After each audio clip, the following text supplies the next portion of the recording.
Hey guys! Tonight we begin with something very old, like ridiculously old. So if you're getting ready for bed, maybe dim the lights a little. Set your phone somewhere comfortable. Let your brain slow down for a bit. Because tonight we're drifting back nearly 12,000 years to a quiet hill in what is now southern Turkey. A hill that, for a very long time, looked completely ordinary. Just a gentle mound of earth sitting in the countryside. Nothing dramatic, nothing flashy, just a dusty bump in the landscape, which, as it turns out, was hiding one of the strangest archaeological secrets humanity has ever stumbled across. This place is called Göbekli Tepe, and it has a habit of making archaeologists stare into the distance and quietly rethink everything they thought they knew about early human civilization. Because Göbekli Tepe should not exist. Or, at least according to the old textbooks, it shouldn't. For a very long time, historians had a neat little storyline about how civilization developed. Humans started as hunter-gatherers. Eventually, we figured out farming. Once we had agriculture, people settled down. Villages formed. Then cities appeared. And after all that, we started building temples and monuments. Nice and tidy. Göbekli Tepe looked at that whole timeline and basically said, yeah, no. Because this enormous ritual complex was built around 9,600 BCE. That's thousands of years before the pyramids. Thousands of years before Stonehenge. Thousands of years before writing. And perhaps most confusing of all, it was built before agriculture. Which raises a slightly awkward question. Why were hunter-gatherers, people who were supposedly just wandering around collecting berries and chasing deer, suddenly carving gigantic stone pillars and organizing massive construction projects? It's a bit like discovering that your prehistoric cousin, who lives in a tent and hunts rabbits, secretly spent his weekends building a cathedral. Not impossible, but definitely surprising. Let's float back to the late 20th century for a moment. In the 1960s, researchers first noticed the hill. They saw scattered stones and fragments sticking out of the soil. Nothing unusual. Archaeologists assumed it was just a medieval cemetery, which is honestly a pretty understandable guess. If you see rocks poking out of a hill in the Middle East, odds are good someone buried something there at some point. So the site sat there quietly for decades. Then, in the 1990s, a German archaeologist named Klaus Schmidt took a closer look. And Schmidt had a strange feeling about the place. He noticed carved limestone fragments on the surface. Not natural rocks, carefully worked pieces. Which immediately raised an eyebrow. Because carving limestone with prehistoric tools is not exactly a casual hobby. So Schmidt and his team began digging. And very slowly, layer by layer, something enormous started to emerge from the ground. Massive T-shaped stone pillars. Some of them weighed up to 20 tons, which is a lot. To put that in perspective, imagine moving a fully grown African elephant made of stone, using only ropes, wooden sledges, and human muscle. And the people doing this, remember, were hunter-gatherers. No metal tools. No domesticated animals. No wheeled carts. Just determination, and apparently a surprising amount of spare time.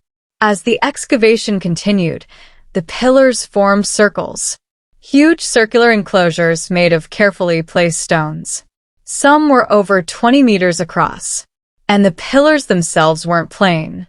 They were covered in carvings. Animals everywhere. Foxes. Boars. Snakes. Scorpions. Birds. Entire stone surfaces crawling with creatures.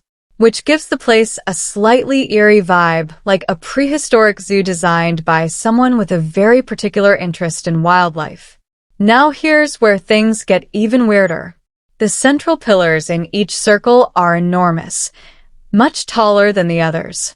And many archaeologists believe they represent stylized human figures.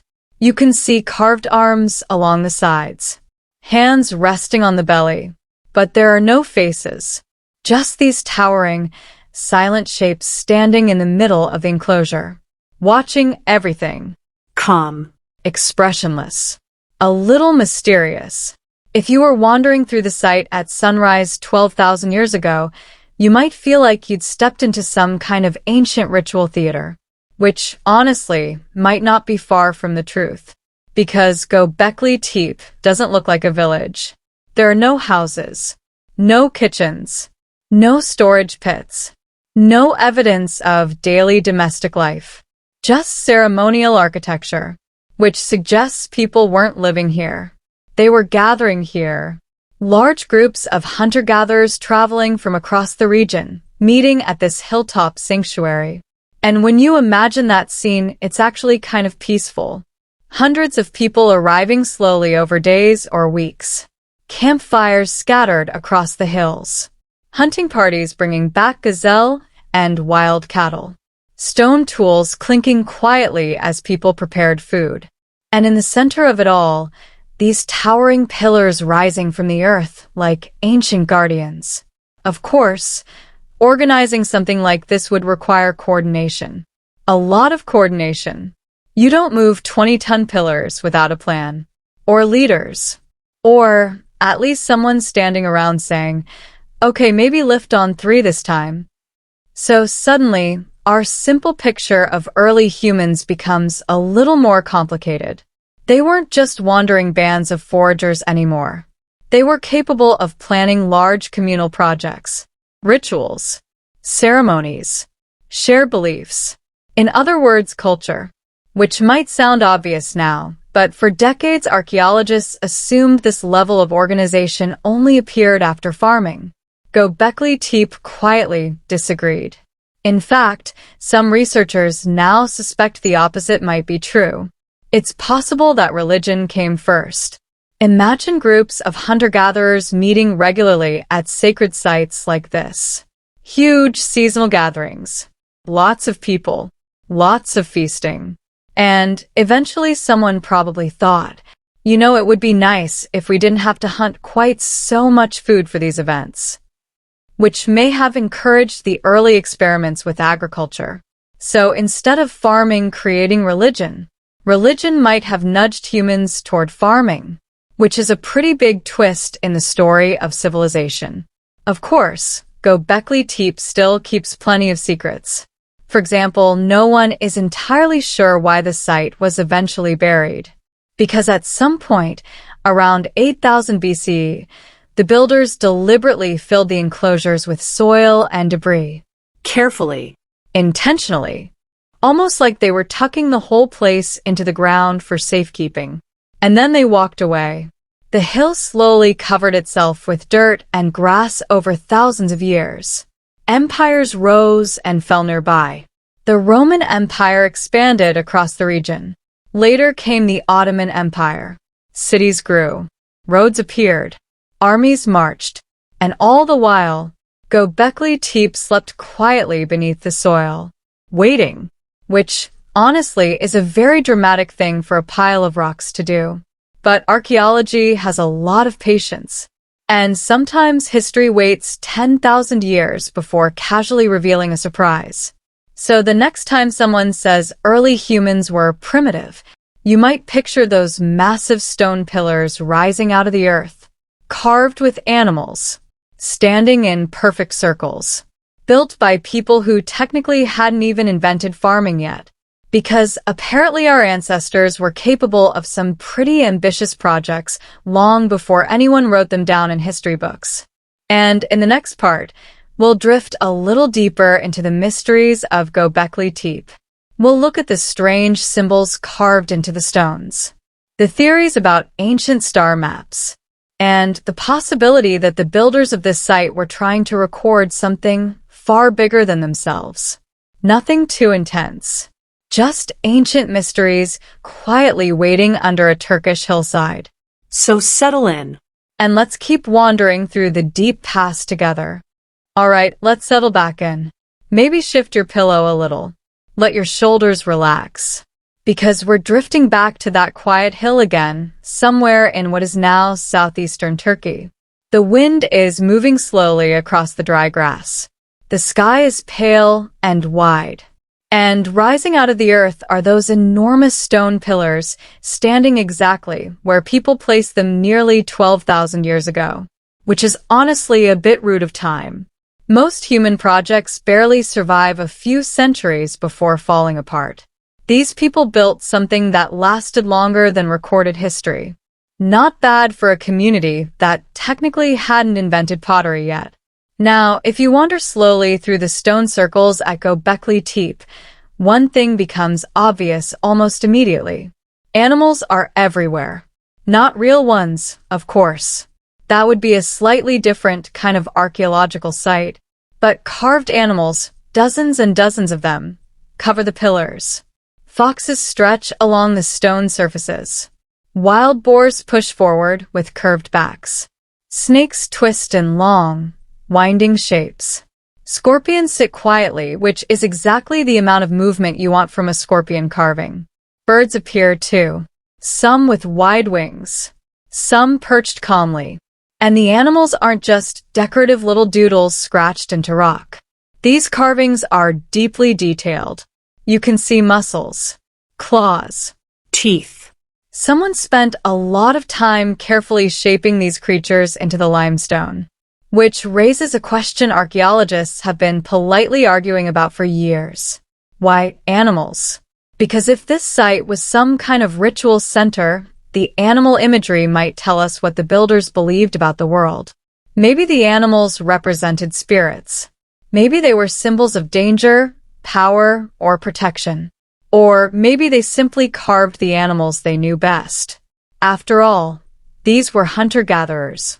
Their daily lives revolved around wildlife. Foxes stealing food, boars charging through brush, birds circling overhead. So when they carved their sacred spaces, it would make sense that animals showed up. Still, some pillars feel a little more deliberate. One famous pillar shows a line of creatures stacked together. A vulture, a scorpion, and several other animals arranged in a very specific pattern. This particular carving sits on what archaeologists call Pillar 43, or, more dramatically, the vulture stone, which sounds slightly like the name of a fantasy novel, but it's actually just the nickname researchers gave the carving. And the vulture stone has inspired a lot of theories. Some researchers believe the arrangement of animals might represent constellations. In other words, a prehistoric star map. Now, before we go too far down the cosmic rabbit hole, it's important to say that this idea is still debated. Archaeologists are very careful people. They prefer evidence over dramatic speculation. But the suggestion is intriguing, because humans have been staring at the night sky for a very long time. Even hunter-gatherers would have noticed patterns in the stars. They would have tracked seasons, migrations, weather cycles. And if a community gathered regularly at Göbekli Tepe, they might have looked upward together, watching the same constellations move slowly across the sky. Imagine standing inside one of those stone circles at night. No modern lights. No cities glowing on the horizon. Just darkness and a sky absolutely packed with stars. The Milky Way stretching overhead like a pale river. It would have been impossible to ignore. So maybe some of those animal carvings were tied to the heavens. Or maybe not. Archaeology is full of possibilities that hover quietly between maybe and we really can't be sure.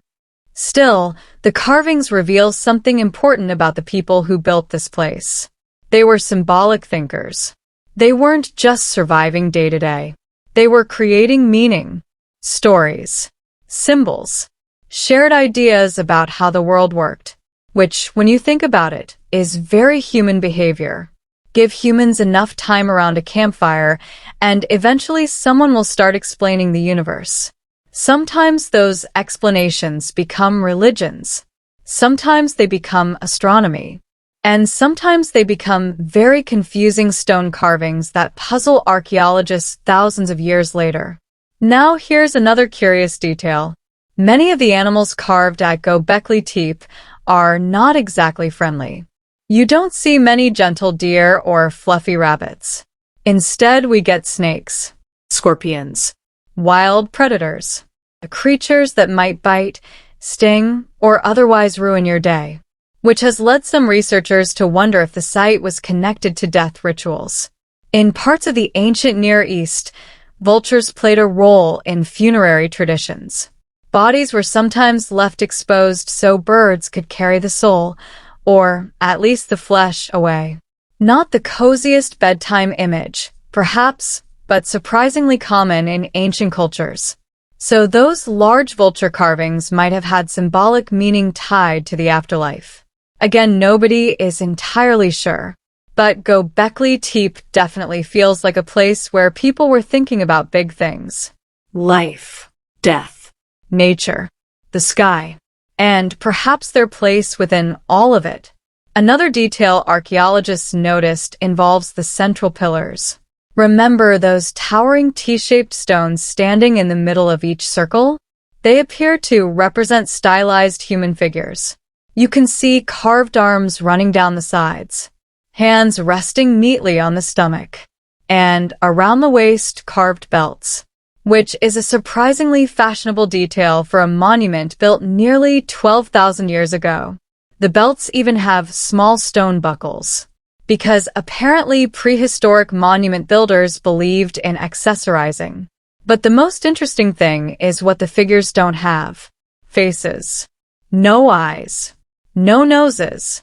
No mouths. Just smooth stone surfaces, which makes the pillars feel strangely anonymous. They might represent gods, or spirits, or important ancestors, or maybe just symbolic humans watching silently over the ritual space, standing there for thousands of years. Calm. Still. Not particularly chatty. Now here's something else that makes archaeologists pause thoughtfully. Building Göbekli Tepe required huge amounts of labor. Quarrying stone, carving pillars, dragging them uphill, positioning them carefully, all without metal tools or modern equipment. And remember, the people doing this were hunter-gatherers. They still needed to gather plants and hunt animals for food. So, why spend so much effort building a monument? The answer might be community. Large construction projects bring people together. They create shared identity. So in a quiet, indirect way, this strange hilltop sanctuary may have helped push humanity towards civilization. Not through conquest or kings, just through gatherings, shared beliefs, and a lot of very heavy stone pillars. Of course, most of Göbekli Tepe is still buried. Only a small portion of the site has been excavated. Archaeologists estimate that less than 10% of the entire complex has been uncovered so far, which means there are probably many more stone circles still sleeping underground, waiting patiently beneath layers of soil. Archaeology moves slowly, after all. Careful digging, careful recording, no rushing, which is actually perfect for a sleepy historical journey like this. Because the past doesn't mind waiting.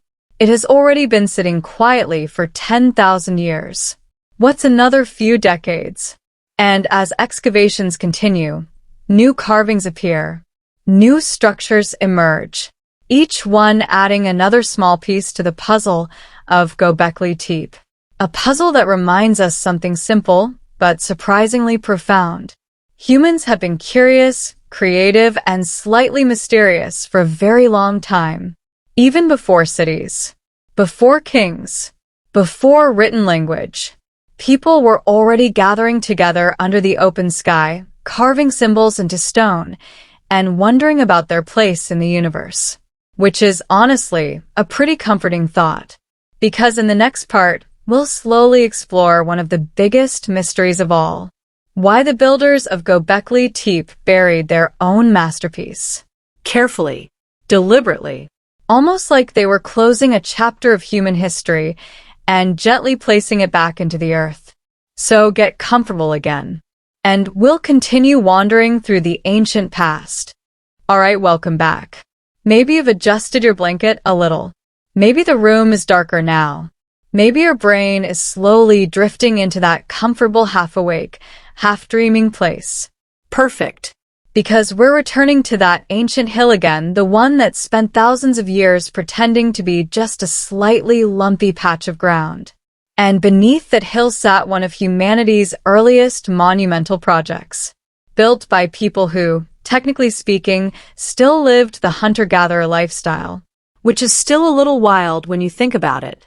But tonight we're gliding into one of the biggest mysteries surrounding Göbekli Tepe. Not how it was built, not why it was built, but why, after centuries of use, the builders themselves buried it. Yes. They didn't abandon it and walk away. They filled it in. On purpose. Slowly. Carefully. Almost politely. Which is not the usual behavior when humans stop using something. Normally, we just leave buildings to crumble while goats wander through them. But here, the enclosures were packed with soil, stones, tools, animal bones, and debris, layer by layer, until the great pillars disappeared beneath the earth, like someone tucking a very large, very ancient secret under a blanket. And archaeologists, understandably, find this a bit puzzling, because burying a massive monument takes effort, quite a lot of effort. You're not just tossing a little dirt over it and calling it a day. We're talking about thousands of cubic meters of fill material. That means people spent a long time hauling baskets of soil, broken stones, and refuse into the stone circles. Which raises the obvious question: why go through all that work? One possibility is ritual closure. Many ancient cultures had traditions of retiring sacred spaces. When a temple or shrine had served its purpose, people sometimes sealed it. Burial could have been a way of respectfully ending its life cycle. A bit like saying, "Thank you for your service, mysterious stone sanctuary. Time for a long nap." Another theory is more practical. By around 8000 BCE, the region was changing. Agriculture was beginning to spread through the Fertile Crescent. Early communities were experimenting with growing wheat and barley. Permanent villages were appearing. And when people settle down in one place, their priorities shift. Daily farming life leaves less time for large seasonal gatherings. Less time for hauling 20-ton stones up hillsides. So the rituals that once brought hundreds of people to Göbekli Tepe might have slowly faded. Not dramatically. Not with some catastrophic ending. Just gradually. A few fewer visitors each year. A few fewer ceremonies. Eventually someone probably looked around and thought, well, this was nice while it lasted. And then the long process of burying began. Which, if you imagine it happening, is actually quite peaceful. People moving slowly through the stone circles, carrying baskets of earth, the pillars disappearing inch by inch, fox carvings vanishing under soil, snakes and birds quietly fading from view, until finally the site became just another hill. And then nature took over. Grass grew, rain fell, dust settled. Centuries passed. Then millennia. Empires rose nearby. The Roman Empire eventually spread across the region. Later came the Byzantine Empire. Then the Ottoman Empire. Cities flourished. Roads were built. Armies marched across the landscape. And absolutely none of them knew that beneath this quiet hill, ancient pillars were waiting. 12,000 years of patience. Which is impressive, honestly. Most human secrets barely survive a decade before someone posts about them online. Göbekli Tepe kept quiet for entire geological chapters. Now here's something that makes the story even stranger. Because the hill that formed over the buried site, what archaeologists call a tell, actually helped protect the structures. The soil shielded the carvings from weather. It kept the pillars stable. So, by burying the site, the builders accidentally preserved it. It's one of those ironic little twists history loves. They may have been trying to close the chapter forever. Instead, they created the perfect time capsule. Which brings us gently back to modern archaeology. When Klaus Schmidt began excavating in the 1990s, he quickly realized the fill material inside the enclosures was incredibly rich. Animal bones, stone tools, fragments of flint blades, and thousands of pieces of debris from ancient feasts. Because apparently when humans gather for ceremonies, they also eat a lot. Some estimates suggest tons of animal bones were left behind at the site, mostly gazelle, which tells us that large hunting parties must have supplied food for these gatherings. Imagine dozens of hunters returning to the hill with their catch.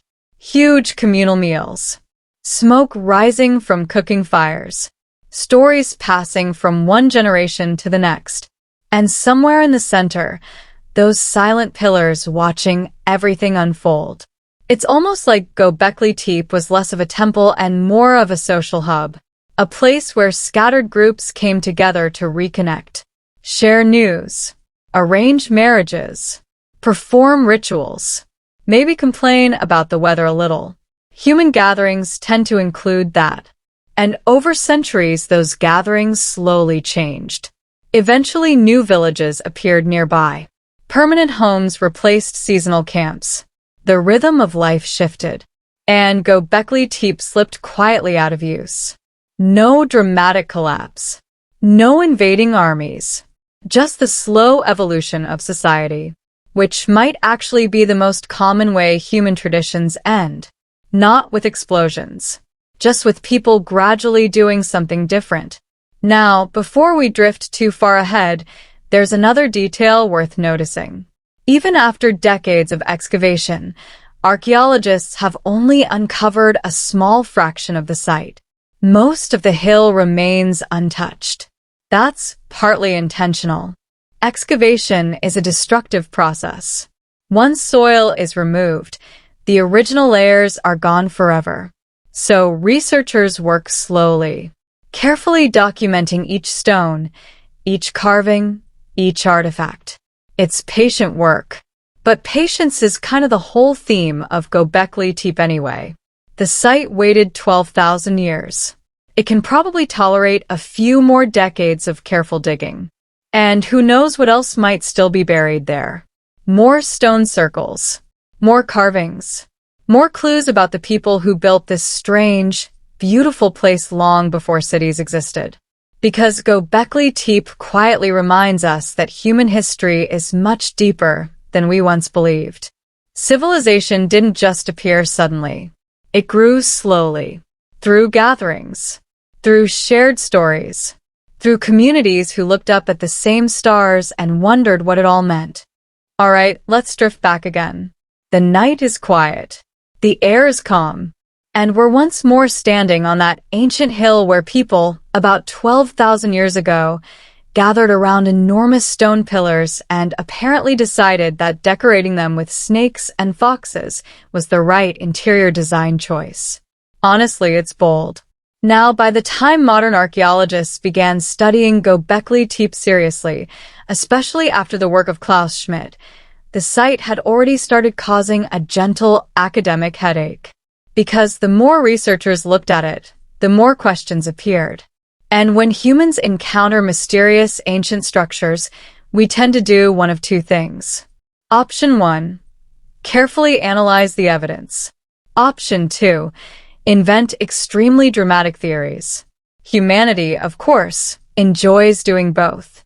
So naturally, Göbekli Tepe has inspired its fair share of speculation. Some of it reasonable, some of it enthusiastic. Let's start with the calmer ideas. A number of researchers believe the carvings at Göbekli Tepe might represent cosmic symbolism.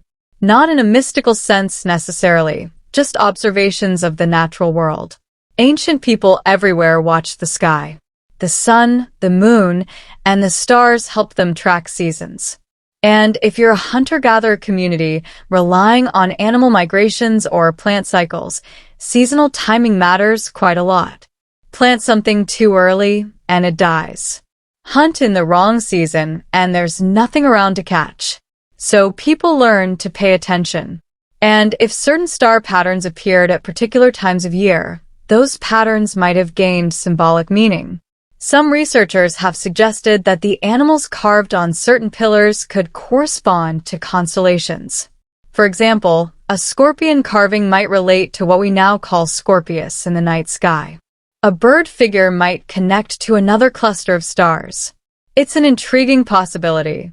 But here's the gentle reality check archaeologists like to include. Humans are very good at seeing patterns. Sometimes we see patterns even when none were intended. If you stare at clouds long enough, you'll eventually spot a dragon, a teapot, and possibly your neighbor's dog.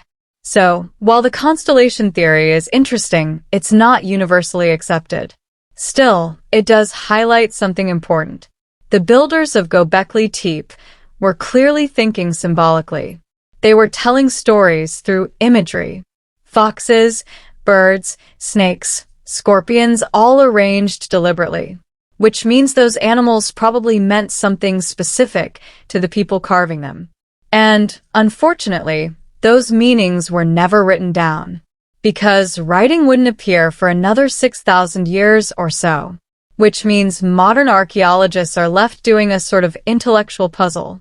Imagine trying to interpret the meaning of modern billboards 10,000 years from now without knowing any language. You might conclude that humanity worshipped cheeseburgers and sneakers. And honestly, you wouldn't be completely wrong. But the details might get a little fuzzy. Now, of course, once a mysterious site enters public imagination, the theories tend to get a bit bigger. Some people have suggested Göbekli Tepe represents evidence of a lost advanced civilization, a forgotten culture that supposedly possessed sophisticated knowledge before disappearing. It's a dramatic idea, and people enjoy dramatic ideas. But most archaeologists gently shake their heads at this one, because we actually have a lot of evidence about how societies evolved in the region known as the Fertile Crescent. Stone tools, early settlements, plant remains, all of it forms a gradual timeline showing how humans slowly transitioned from foraging to farming. Göbekli Tepe fits right into that process. It's impressive, yes. Unexpected, absolutely. But it doesn't require a lost super-civilization. Just clever humans working together. Which, frankly, humans have always been capable of. Sometimes we forget that ancient people were just as intelligent as we are today. They didn't have smartphones, but their brains worked perfectly well. They understood stone. They understood tools. And apparently, they understood how to organize large construction projects without sending 37 emails first. Quite efficient, really. There's another theory that pops up occasionally, too. Some people have suggested Göbekli Tepe might have been connected to ancient astronomy events, like comet impacts or climate shifts. The idea comes partly from certain carvings that look unusual, abstract symbols alongside animal figures. Researchers have debated whether these could represent celestial events. Maybe a meteor streaking across the sky. Maybe a dramatic environmental change that ancient people wanted to record. Again, it's possible. But the evidence isn't definitive. Archaeology often lives in that quiet space between certainty and curiosity. And Göbekli Tepe sits comfortably right in the middle of that space, which honestly makes it even more interesting, because mysteries are allowed to exist. We don't always need a neat answer. Sometimes a site simply reminds us how complex early human culture really was. Now, let's shift gently away from speculation for a moment and return to something we do know. The people building Göbekli Tepe were incredibly skilled stoneworkers. They quarried limestone from nearby outcrops. They carved pillars weighing up to 20 tons. Then they transported those pillars uphill to the site. No metal tools. No wheeled carts. No draft animals. Just stone tools, wooden levers, ropes, and a lot of coordinated effort. Which means these communities must have had strong social organization. People working together for a shared purpose. Perhaps guided by ritual leaders or elders. Not kings exactly, but individuals who understood how to organize large groups. Imagine dozens of workers pulling ropes in rhythm while others guided the pillar forward. Slowly, carefully. It probably took hours to move even a short distance, but eventually the stone reached the site. Then the carving began, chiseling animals into the surface, smoothing edges, preparing the pillar to stand upright inside the circle. And once it was raised, it would remain there for generations, watching ceremonies unfold beneath the open sky. Children growing up, hunters returning from the plains, stories passing from elders to the next generation, all of it happening quietly around those stones, until eventually the time came to bury the site, which we talked about earlier. But it's worth pausing on again, because there's something oddly poetic about it. Human history usually focuses on beginnings. The first city, the first empire, the first invention. But Göbekli Tepe reminds us that endings can be just as meaningful. A culture choosing to close a sacred place, not through destruction but through burial, almost like sealing a memory, and letting the earth hold on to it, which the earth did very effectively for 12,000 years. Until archaeologists showed up with notebooks, measuring tapes, and a very understandable level of excitement. Today, Göbekli Tepe is recognized as one of the oldest monumental sites in the world. It has even been designated a UNESCO World Heritage Site, which basically means the global community agrees that this place is incredibly important. And honestly, it deserves the attention. Because when you step back and look at the bigger picture, Göbekli Tepe quietly changes the story of human civilization. It suggests that religion, cooperation, and large social gatherings may have appeared before agriculture, before cities, before written history, which means our ancestors were already capable of complex ideas and shared cultural projects long before anyone started planting wheat fields. And that's a pretty humbling thought, because it reminds us that human creativity didn't suddenly appear with modern technology. It's been with us all along, even on a quiet hill 12,000 years ago, where people carved animals into stone and gathered under the stars, not fully understanding the future, but leaving behind something that would eventually puzzle the entire modern world. And in the next part, we'll gently wander into what Göbekli Tepe might tell us about the birth of civilization itself. How gatherings like this could have slowly nudged humanity toward farming, villages, and eventually the complex societies we live in today. No rush, though. History took thousands of years to unfold. We can take our time exploring it. Crescent moon. All right, welcome back. Take a slow breath. Let your mind drift for a moment. Because tonight we're still standing on that gentle hill in southeastern Turkey, where a group of prehistoric people decided that the best way to spend our time was hauling enormous stone pillars around and carving them with foxes, which, honestly, is a level of dedication most modern hobby groups can only admire. Now, the strange thing about Göbekli Tepe is that it doesn't look like a normal settlement. There are no houses, no streets, no permanent living spaces, just carefully built circles of pillars arranged in a way that feels ceremonial, which strongly suggests something important. People came here. They didn't live here. They gathered here. And that tiny detail may actually tell us something huge about how civilization began. For a very long time, archaeologists believed that farming came first. People domesticated crops.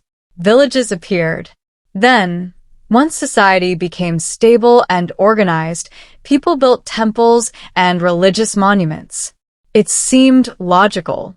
You grow food, people settle down, culture develops. Nice and tidy. But Göbekli Tepe politely raises its hand and says, actually, maybe not. Because this enormous ritual complex existed before agriculture became common. The builders were still hunter-gatherers, which means they were traveling across the landscape in small groups, following seasonal food sources. Yet somehow these groups gathered together regularly at this hilltop sanctuary. And when they gathered, they built, they carved, they feasted, they shared stories, which starts to sound less like random wandering and more like a network of communities. Imagine dozens of small groups scattered across the region. For most of the year, they lived separately, hunting gazelle, gathering wild grains, moving with the seasons. But every so often they all traveled to Göbekli Tepe, a kind of prehistoric reunion. Campfires lighting the hillsides, hundreds of people arriving over several days, children meeting cousins from distant groups, hunters showing off their latest skills, elders sharing long, slow stories about ancestors and spirits. And in the center of it all, those towering pillars standing quietly in their circles, watching the gathering unfold. Now here's where things get interesting. Large gatherings require a lot of food. And hunter-gatherer life doesn't always produce food in predictable quantities. If hundreds of people show up at your sacred site expecting dinner, you need a reliable supply. Archaeologists studying the site found enormous piles of animal bones, mostly gazelle, thousands of them, which suggests these gatherings involved massive communal feasts.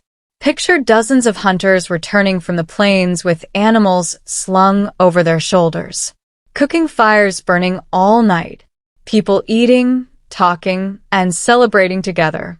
It must have been an incredible social event, but feeding that many people would have required planning. And eventually someone probably had a very practical thought. Something like, hey, instead of hunting all the food every year, maybe we could start growing some of it nearby. Which may have been one of the quiet turning points in human history, because the region surrounding Göbekli Tepe sits near the famous Fertile Crescent. This area contains wild ancestors of many early crops, including wheat and barley. Hunter-gatherers already collected these plants in the wild. They knew where they grew. They knew when they ripened. So experimenting with planting them intentionally wasn't a huge leap, just a small shift, a little more control over the landscape, a little less dependence on chance. And once people start growing crops, something interesting happens. They stay closer to one place. Villages begin to appear. Permanent homes replace seasonal camps. And slowly, agriculture spreads. Now here's the quietly fascinating possibility. Göbekli Tepe might not just be a product of early civilization. It might actually be one of the forces that pushed humans towards civilization. In other words, religion or ritual gatherings may have come first. The need to support those gatherings may have encouraged agriculture. And agriculture eventually created permanent societies. It's a bit like discovering that the world's first big festivals accidentally invented farming, which is not how most textbooks used to explain things. But history is perfectly happy to rewrite itself when new evidence appears. And Göbekli Tepe has been rewriting quite a few chapters. Now, let's zoom out for a moment. Around the same time this site was active, roughly 9,600 BCE, the world was changing in other ways too. The last ice age had recently ended. Glaciers were retreating. The climate was becoming warmer and more stable, which created new opportunities for plant growth and animal populations. The environment itself was becoming more predictable. And predictable environments are exactly what early farming needs. So while communities gathered at Göbekli Tepe, the surrounding world was quietly becoming suitable for agriculture. The timing is almost poetic. Human culture evolving alongside environmental change, both nudging history forward at the same time. Eventually, nearby settlements began to appear. Small villages where people experimented with early farming techniques. And over centuries, those villages grew larger, more permanent, more complex. By around 7000 BCE, farming communities were spreading throughout the region. Stone tools improved. Architecture became more advanced. And human society slowly shifted from nomadic life to settled civilization. Meanwhile, Göbekli Tepe was already fading into the past. Remember, the site was buried around 8000 BC, which means it existed during a very specific transitional period in human history. A moment when hunter-gatherer life was slowly transforming into agricultural society. It's almost like a bridge between two worlds, the old way of life and the new. And the people who built it probably had no idea they were standing at such an important turning point. They were just gathering, celebrating, carving animals into stone, living their lives. Because that's usually how history works. The people inside it rarely realize they're making history. They're just trying to get through the week. Now here's another small but fascinating detail. Even though Göbekli Tepe was eventually buried, its influence may have spread. Other early sites in the region show similar architectural ideas. Stone enclosures, carved pillars, shared ritual spaces. One nearby example is Navali Kori, another prehistoric settlement where archaeologists found T-shaped pillars resembling those at Göbekli Tepe. This suggests the builders were part of a broader cultural tradition. Ideas moving between communities. Techniques spreading from one group to another. Early culture, quietly networking. Which again reminds us that ancient humans were not isolated. They communicated. They traveled. They exchanged knowledge. Even without written language, stories alone can carry ideas a very long way. And those stories may have helped shape early civilization. So when we look at Göbekli Tepe today, we're not just looking at old stones. We're looking at a moment when humans were beginning to organize themselves in new ways. New social structures, new rituals, new relationships with the land. All happening quietly thousands of years before cities like Uruk would rise in Mesopotamia. Civilization didn't start with kings or empires. It started with people gathering, working together, building things bigger than themselves, and sometimes carving a surprisingly large number of foxes into limestone pillars. Because apparently foxes were very important to someone 12,000 years ago, which is honestly kind of charming. And as we drift into the next part of our story, we'll explore how Göbekli Tepe changed the way archaeologists think about early human intelligence and creativity. Because once the site was uncovered, a lot of old assumptions about prehistoric people quietly fell apart. Turns out our ancestors were a bit more sophisticated than we once gave them credit for. And we'll wander through that idea next, nice and slowly, just like the people who once walked these ancient stone circles. Crescent moon. This suggests the builders were part of a broader cultural tradition. Ideas moving between communities. Techniques spreading from one group to another. Early culture, quietly networking. Which again reminds us that ancient humans were not isolated. They communicated. They traveled. They exchanged knowledge. Even without written language, stories alone can carry ideas a very long way. And those stories may have helped shape early civilization. So when we look at Göbekli Tepe today, we're not just looking at old stones. We're looking at a moment when humans were beginning to organize themselves in new ways. New social structures, new rituals, new relationships with the land. All happening quietly thousands of years before cities like Uruk would rise in Mesopotamia. Civilization didn't start with kings or empires. It started with people gathering, working together, building things bigger than themselves, and sometimes carving a surprisingly large number of foxes into limestone pillars. Because apparently foxes were very important to someone 12,000 years ago, which is honestly kind of charming. And as we drift into the next part of our story, we'll explore how Göbekli Tepe changed the way archaeologists think about early human intelligence and creativity. Because once the site was uncovered, a lot of old assumptions about prehistoric people quietly fell apart. Turns out our ancestors were a bit more sophisticated than we once gave them credit for. And we'll wander through that idea next, nice and slowly, just like the people who once walked these ancient stone circles. Crescent moon. All right, welcome back again. By now the night is probably very calm. Maybe the room is quiet. Maybe the world outside has slowed down just a little.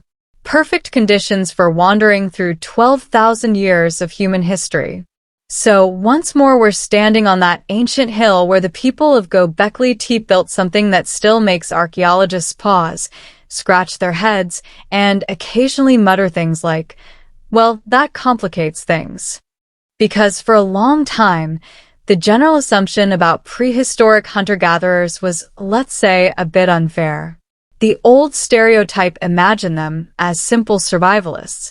Small bands of people wandering around with stone tools, mostly focused on finding food and avoiding being eaten by something larger, which, to be fair, probably was part of daily life.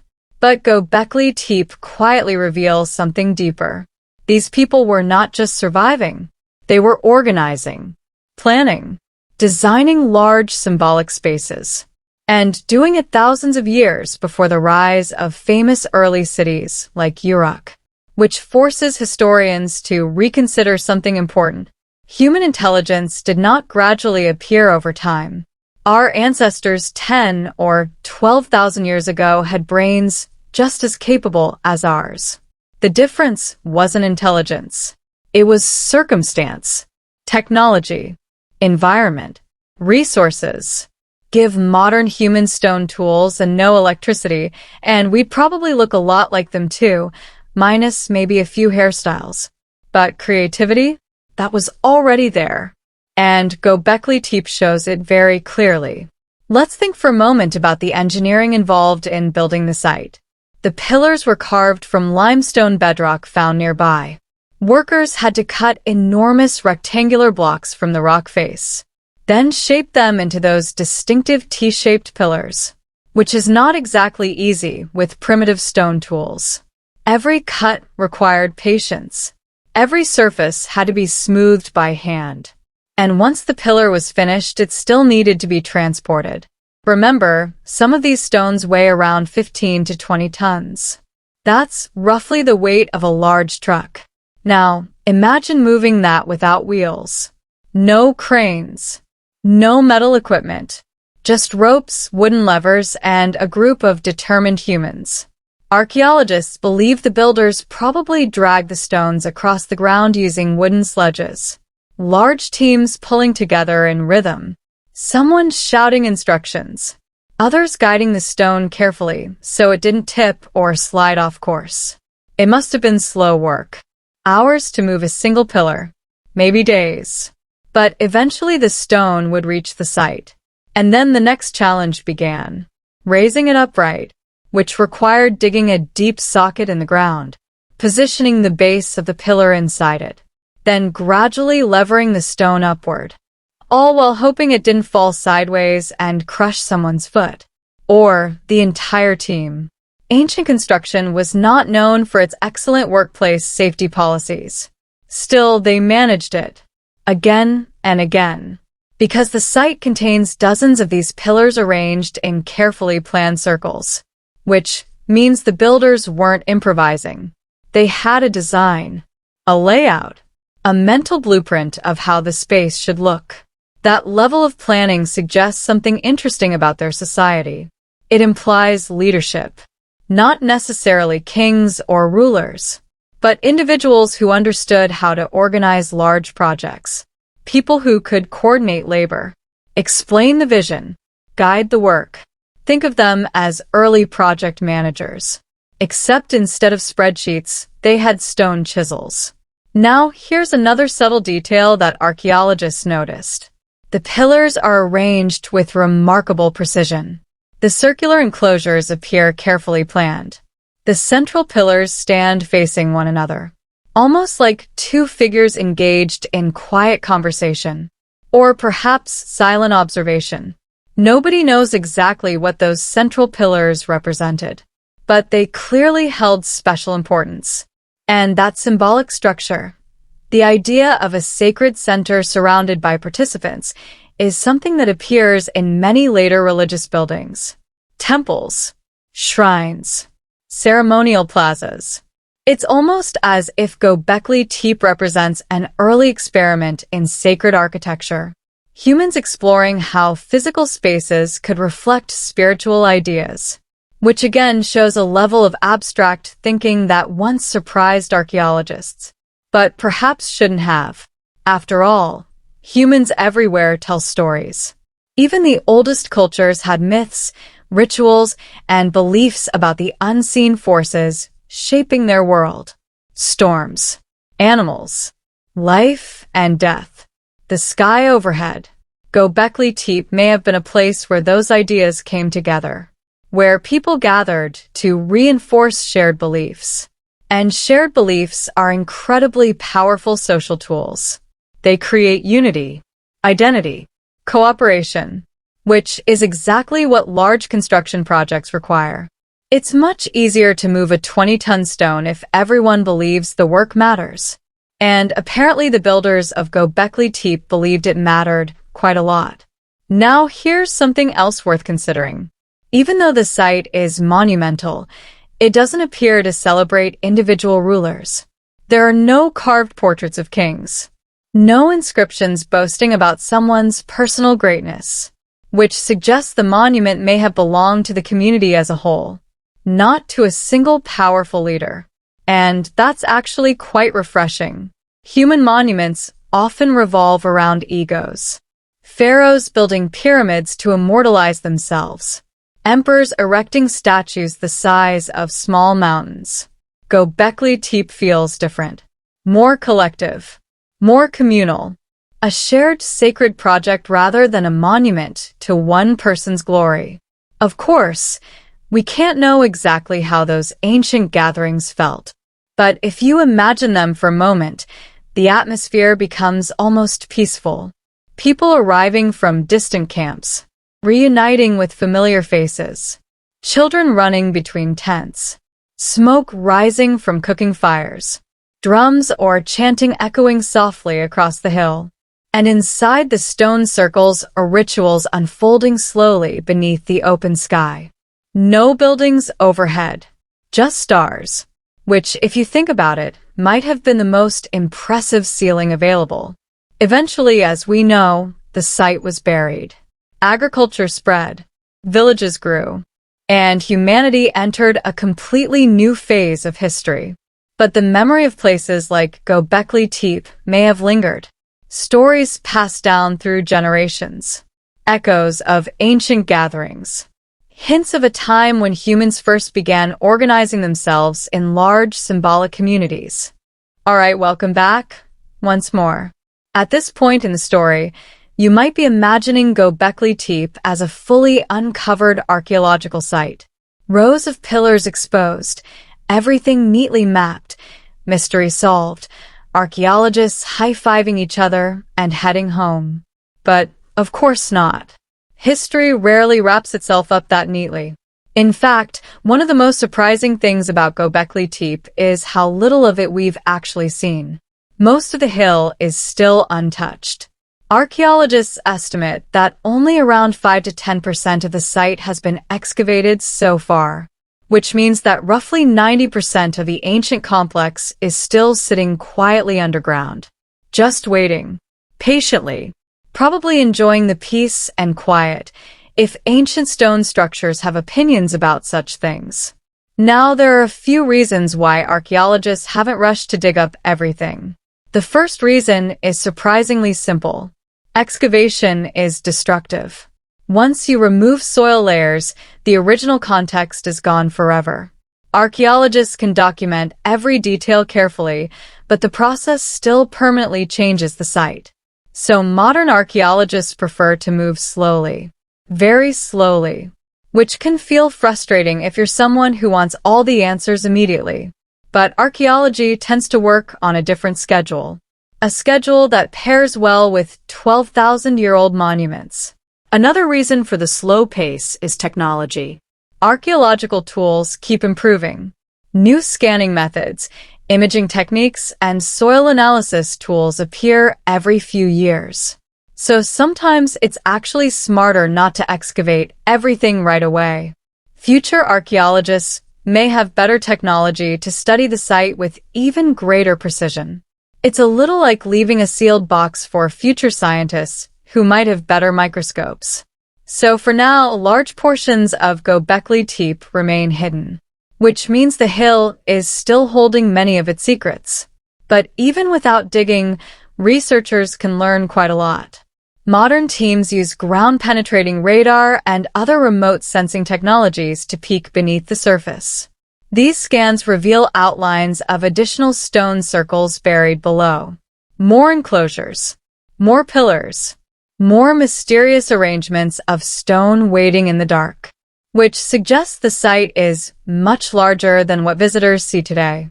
Instead of a few isolated circles, Göbekli Tepe may have been an entire ceremonial landscape, multiple generations building new structures as older ones were buried, a sacred hill evolving over centuries. And if that's true, the story of Göbekli Tepe becomes even more interesting, because it means the site wasn't just built once. It was rebuilt, expanded, modified over time. Different communities adding their own contributions, which again reminds us that early human culture was far more dynamic than we sometimes imagine. Prehistoric societies weren't frozen in time. They changed, adapted, experimented, and occasionally decided that burying an entire stone complex was a good idea. Now let's talk for a moment about the people studying the site today. After the pioneering work of Klaus Schmidt, who sadly passed away in 2014, international teams have continued the excavation and research. Archaeologists from many countries now collaborate on the project, carefully documenting every discovery, every carving, every tiny fragment of stone tool or animal bone. It's a slow process, but each new detail adds another piece to the puzzle. For example, researchers are studying microscopic plant remains found in the soil. These tiny traces can reveal what kinds of plants existed around the site thousands of years ago.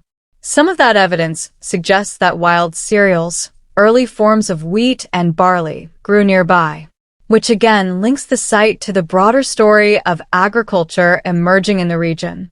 Another area of study focuses on the animal bones left behind from those ancient feasts. By analyzing the bones, scientists can determine the age of the animals, how they were butchered, and even the seasons in which they were hunted. This helps researchers understand when people gathered at the site. Many clues point to seasonal gatherings. Certain animals were hunted at specific times of year, which means communities may have traveled to Göbekli Tepe during particular seasons, perhaps when food was plentiful or when rituals traditionally occurred. Imagine the anticipation. Small groups preparing for the journey, packing tools, gathering family members, walking across the landscape toward the sacred hill, knowing that when they arrived, hundreds of others would be there too. Old friends, relatives, trading partners, maybe even potential spouses, because large gatherings have always been useful for social networking. Long before social media, humans had sacred hills. Now here's another intriguing discovery. Some of the stone pillars show deliberate damage. Carvings that appear chipped or altered. Edges worn down in ways that don't seem accidental, which raises an interesting possibility. Perhaps later generations revisited the site and modified the carvings, maybe changing symbols, maybe erasing older imagery, or maybe simply reusing stones during later construction phases. Archaeology often reveals these small layers of cultural change, ideas evolving over time, beliefs shifting slightly, even in prehistoric societies, because human culture is never static. Even 12,000 years ago, people were adjusting traditions, reinterpreting symbols, and adapting rituals, which is oddly comforting. It means humans have always been, well, human, curious, creative, occasionally a little inconsistent. Now today, Göbekli Tepe has become one of the most famous archaeological sites in the world. Visitors travel from across the globe to see those ancient pillars rising from the earth, standing exactly where prehistoric builders placed them. The site is protected as a UNESCO World Heritage Site, ensuring that it will be preserved for future generations. And when people stand there today, looking at carvings made 12,000 years ago, there's often a moment of quiet reflection. Because the distance between us and those ancient builders suddenly feels smaller. They looked at the same sky, walked the same ground, shared meals with friends and family, wondered about life and death, and, apparently, decided that carving a scorpion into a giant stone pillar was an excellent idea, which it probably was, because thousands of years later, we're still talking about it. And in the final part of our journey tonight, we'll gently step back and look at what Göbekli Tepe ultimately teaches us about humanity. All right, we've reached the final stretch of our slow wander through the ancient world. So settle in one last time. Maybe you're already half asleep. Maybe your mind is drifting somewhere between ancient stone circles and modern bedtime thoughts. Either way, let's gently step back and look at the bigger picture of Göbekli Tepe. Because after everything we've talked about, the pillars, the carvings, the feasts, the mysterious burial of the site, one simple question remains. What does this place actually tell us about humanity? And the answer, oddly enough, is something quite comforting. It tells us that humans have always been complicated. Even before cities. Even before writing. Even before agriculture. 12,000 years ago, small groups of hunter-gatherers were already gathering together to build something bigger than themselves. Not for survival, not for shelter, but for meaning. That alone is pretty remarkable, because survival tasks are usually practical. You build tools, you find food, you stay warm. But Göbekli Tepe wasn't strictly necessary for survival. It was something else. A shared idea. A belief. A place where people came together to express something about the world they lived in, which means those early communities were already thinking in abstract ways. They were imagining forces beyond the everyday. Life, death, nature, spirits, the sky above them. And they chose to express those ideas through stone, carving animals, arranging pillars, creating spaces where groups could gather and participate in rituals. It's the kind of thing humans still do today, just with slightly different architecture. Cathedrals, temples, mosques, even stadiums and concert halls. Large spaces designed to bring people together for shared experiences. When you think about it, Göbekli Tepe may be one of the earliest examples of that instinct. The instinct to gather. To create meaning together, to stand in a special place and feel connected to something larger. Now, here's another quiet lesson from this ancient hill. For a long time, we imagine that civilization began with powerful rulers, kings, empires, armies. But Göbekli Tepe doesn't seem to be about power in that sense. There are no royal statues. No inscriptions celebrating a great leader. No monuments declaring someone the ruler of all people. Instead, the site feels communal. A shared project built by many groups over generations, which suggests that cooperation may have been one of the earliest driving forces behind complex human society. Not conquest, not domination, but collaboration. People working together towards something they all believed mattered. And that idea fits surprisingly well with what archaeologists now understand about early human communities. Small groups often survived by forming networks, trading resources, sharing knowledge, supporting one another during difficult seasons. In a world without cities or governments, cooperation wasn't just helpful. It was essential. Göbekli Tepe may have been one of the places where those networks strengthened, where distant groups reunited, where social bonds were renewed through ritual, feasting, and storytelling. Because humans are social creatures. We like gathering, We like shared traditions.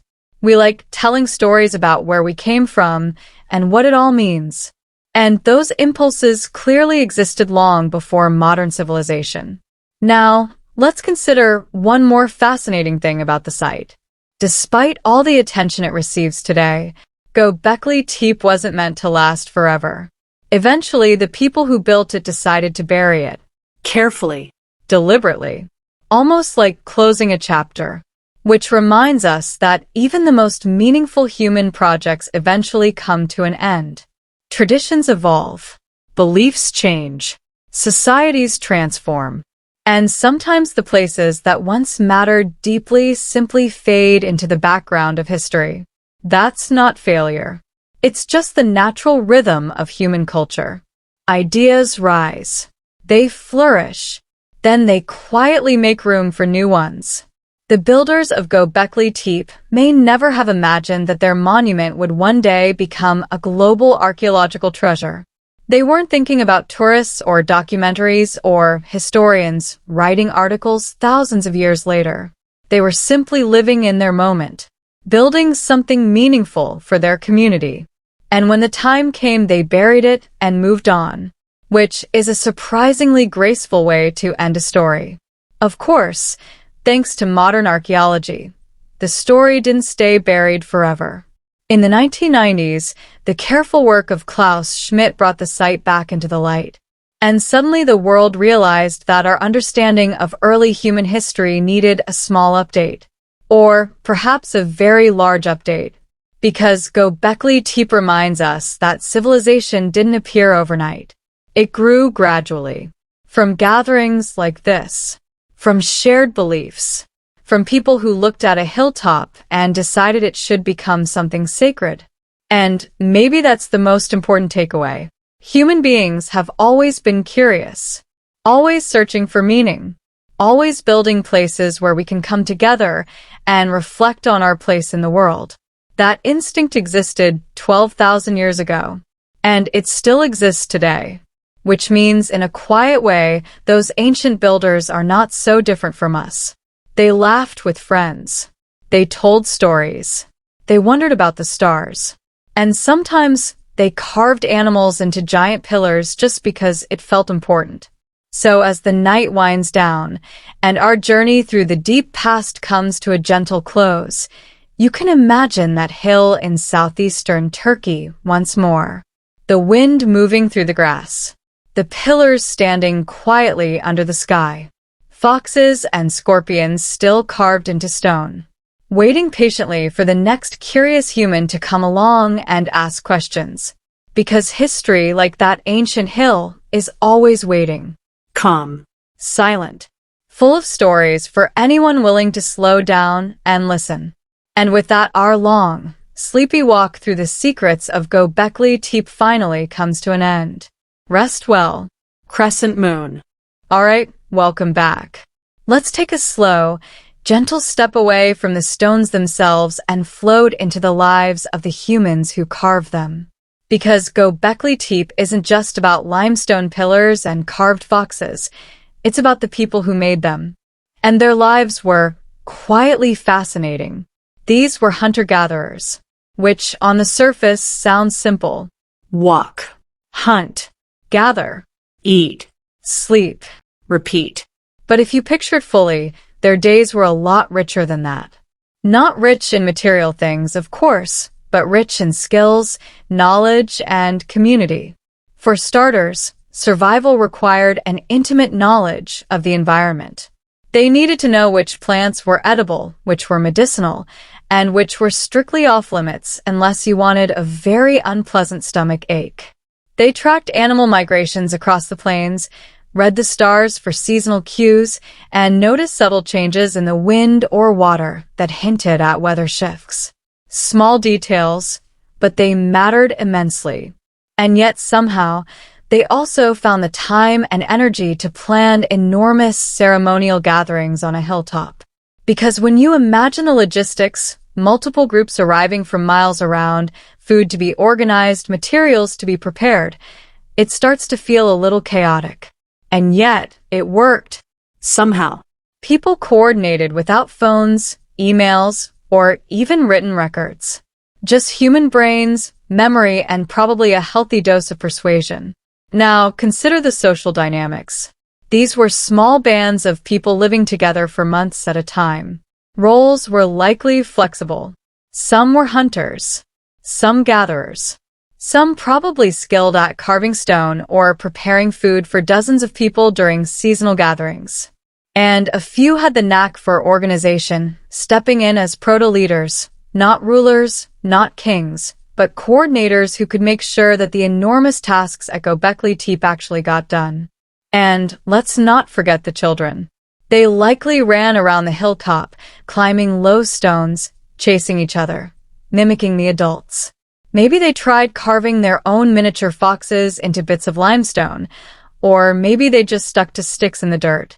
Either way, growing up in that environment would have instilled a sense of community, ritual, and storytelling from an early age. Stories that likely continued even after the site was buried. Food was central to all of this.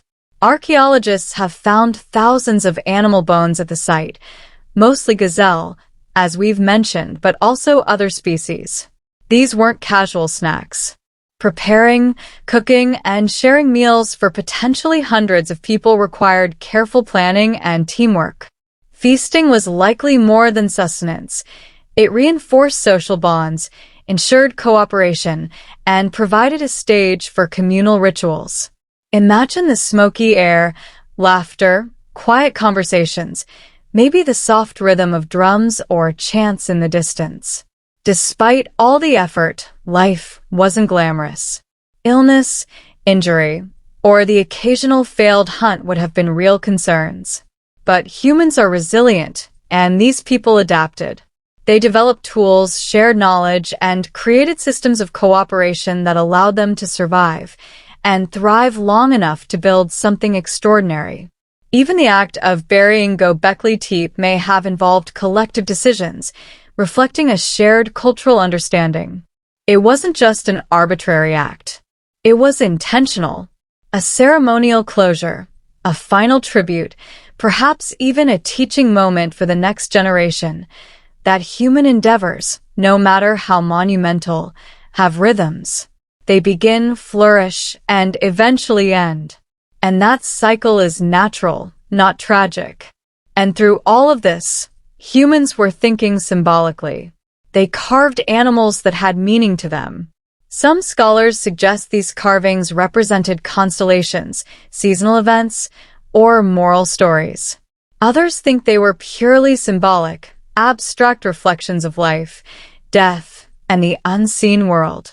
Either way, it shows that even in a pre-agricultural society, humans had complex thought, imagination, and cultural awareness, which is quietly reassuring. Because if you ever feel small in the grand sweep of history, consider that these same cognitive abilities, curiosity, collaboration, symbolic thinking, were alive and well 12,000 years ago, just on a slightly different scale. So as you picture the builders, hunters and gatherers, planners and carvers, storytellers and parents, children running through stone circles, they were ordinary people doing extraordinary things. Not kings, not elites. Just humans creating meaning together in a world that was harsh, beautiful, and full of unknowns. And as we drift toward the next part, we'll explore the rituals and beliefs of these people, what we can infer about their spiritual lives, and how Göbekli Tepe acted as a stage for the earliest human attempts to make sense of the universe. Because, after all, humans have always been asking questions. Who are we? Why are we here? And how many foxes can one hill hold before it becomes slightly ridiculous? Crescent moon. If you like, I can immediately continue with part 10, diving into the rituals, beliefs, and symbolic life at Göbekli Tepe, the part that really gives the site its mysterious, almost magical feel. Do you want me to continue with that now? Alright, welcome back. Let's take a slow, gentle step away from the stones themselves and float into the lives of the humans who carved them. Because Göbekli Tepe isn't just about limestone pillars and carved foxes. It's about the people who made them. And their lives were quietly fascinating. These were hunter-gatherers, which on the surface sounds simple. Walk. Hunt, gather, Eat. sleep. Repeat. But if you picture it fully, their days were a lot richer than that. Not rich in material things, of course, but rich in skills, knowledge, and community. For starters, survival required an intimate knowledge of the environment. They needed to know which plants were edible, which were medicinal, and which were strictly off-limits unless you wanted a very unpleasant stomach ache. They tracked animal migrations across the plains, read the stars for seasonal cues, and noticed subtle changes in the wind or water that hinted at weather shifts. Small details, but they mattered immensely. And yet somehow, they also found the time and energy to plan enormous ceremonial gatherings on a hilltop. Because when you imagine the logistics, multiple groups arriving from miles around, food to be organized, materials to be prepared, it starts to feel a little chaotic. And yet, it worked. Somehow. People coordinated without phones, emails, or even written records. Just human brains, memory, and probably a healthy dose of persuasion. Now, consider the social dynamics. These were small bands of people living together for months at a time. Roles were likely flexible. Some were hunters, some gatherers, some probably skilled at carving stone or preparing food for dozens of people during seasonal gatherings.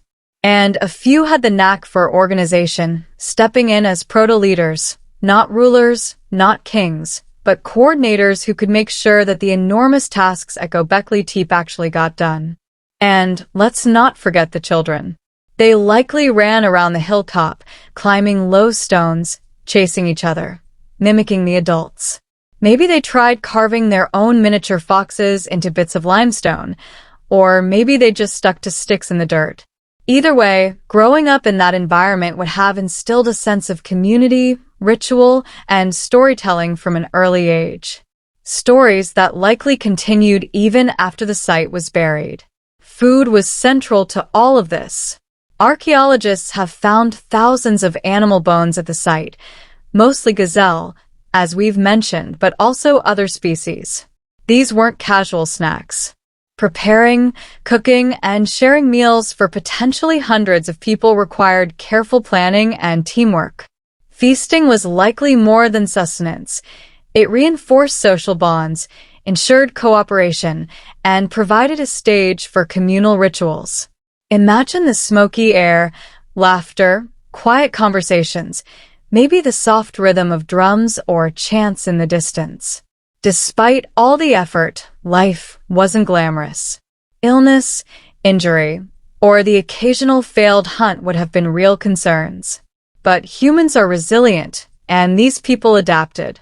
They developed tools, shared knowledge, and created systems of cooperation that allowed them to survive and thrive long enough to build something extraordinary.